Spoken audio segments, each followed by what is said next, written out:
messieurs les membres du jury, mademoiselle ma contradictrice, cher public, lorsque je demandais à mes parents s'ils préféraient les enfants des autres, ils ont aussitôt levé les yeux au ciel en soupirant. La réponse leur a semblé comme étant une évidence, et je me suis donc sentie très seule et très gênée de leur avoir fait apparemment endurer 20 années de caprices, de boudins, de crises et de portes qui claquent, bref, d'horreur. Leur réaction est peut-être également due au fait que, hier, la maîtresse de ma sœur les a encore appelés pour leur dire que cette fois-ci, cette dernière s'était prise pour Tarzan en grimpant au lampadaire en appelant la maîtresse. Du coup, ils ont été obligés de passer la soirée à se rejeter la faute en se demandant lequel des deux avait ce côté aventurier. Soit, j'en suis alors immédiatement venue à la triste réalité selon laquelle chaque parent préfère nécessairement les enfants des autres. Je suis certaine qu'en ce moment même, vous me trouvez horrible de penser une telle chose. En effet, comment puis-je dire ça alors qu'un petit bébé c'est tellement mignon? Oui, car lorsqu'il nous regarde avec ses grands yeux ronds innocents, on a tout de suite envie de le prendre dans ses bras, de le câliner, de lui parler comme s'il était complètement imbécile. Elle est où maman? Elle est où maman? Elle est là! Sans blague! En effet, une mère, lorsqu'elle prend son enfant dans ses bras pour la première fois, est certaine d'avoir l'enfant le plus parfait du monde, celui qui sera le plus beau, le plus intelligent, le plus merveilleux. Mais très vite, trop vite même, c'est le drame. Alors que papa et maman sont enfin endormis après une journée interminable de travail, journée qui s'est achevée sur bébé qui refuse de manger sa purée d'épinards, quelle idée aussi, et qu'il a fallu alors essayer la technique de l'avion avec la petite cuillère et du cache-cache pour qu'il accepte enfin d'ouvrir la bouche, il se réveille et hurle. Et à ce moment-là, même le meilleur des parents lâche prise et vient alors la question existentielle. J'y vais ou t'y vas? Et puis, malheureusement, notre enfant est toujours celui qui fait les pires bêtises. Celui qui se prend pour Valérie Damido et dessine sur le mur blanc tout propre parce qu'il trouve que des fleurs jaunes et bleues c'est plus joli. Qui se prend pour Sébastien Loeb et fait des courses trop cool de vélo à roulettes dans la voiture toute neuve de papa. Et puis, en grandissant, qui appelle papa paniqué pour lui dire qu'il s'est pris la voiture de devant au feu. Mais papa, c'est pas de ma faute, c'est le feu qui est passé trop vite au rouge. Sans compter qu'il y a des situations où l'on aimerait que cet enfant ne soit pas le nôtre. Car ça serait plus facile. Effectivement, la semaine dernière, j'ai assisté à une scène étrange à la boulangerie.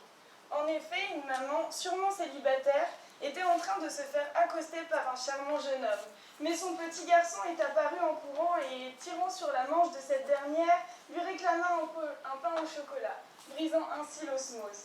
Gênée par la situation, partagée entre la perspective d'un dîner romantique aux chandelles ou d'une soirée jambon coquillette devant Franklin,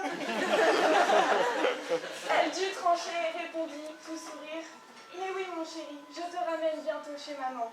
Voici une preuve supplémentaire que l'on préfère l'enfant des autres. » Mais le pire, c'est que très vite, trop vite, on se retrouve entre amis, chacun arrivant avec ses chérubins adorés. Et là, on a honte. Car pendant que les autres se tiennent bien sagement à table, le sien est en train de grimper sur le canapé avec ses chaussures avant de lancer un « Ah, j'aime pas !» à câble à la maîtresse de maison, offusquée. Donc très vite, on se rend compte que devenir parent, c'est aussi devenir seul, sans amis, sans vie sociale.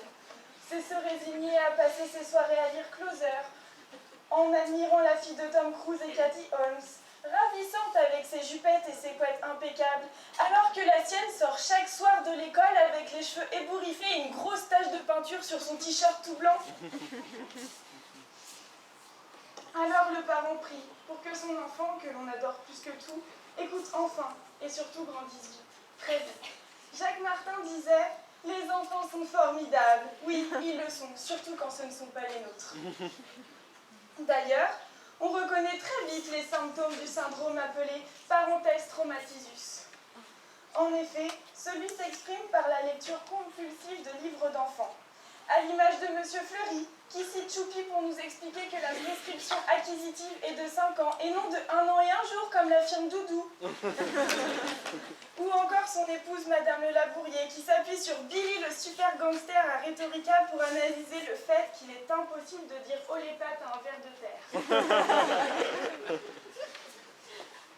Et là, alors que vous n'en pouvez plus, que vous êtes fatigué, lassé de répéter 10 fois « Brian, la table !»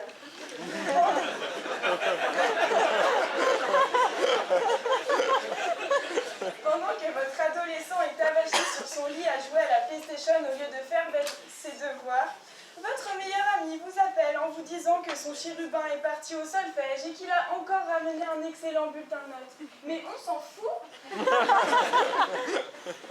Vous vous mettez alors à pleurer et vous vous demandez pourquoi.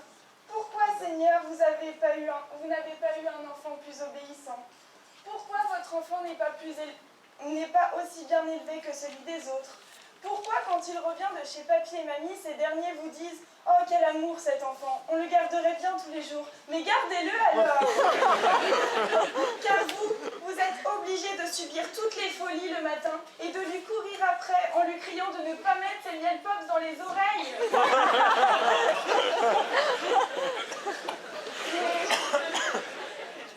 Mais je crois qu'il y a une autre question à se poser. Ne préfère-t-on pas également le mari des autres? Oui.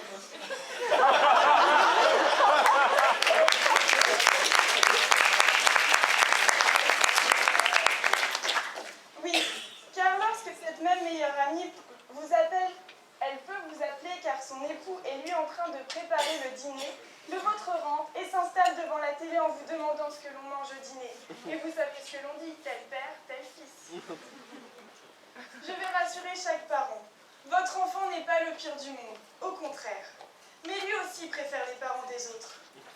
Car en effet, un jour, après avoir pleuré toutes les larmes de mon corps, car maman avait refusé de m'acheter une Barbie trop belle avec une robe jaune à paillettes, et ce au motif que j'en avais déjà plein dans ma chambre, elle ne comprenait simplement pas que ce n'était pas du tout pareil.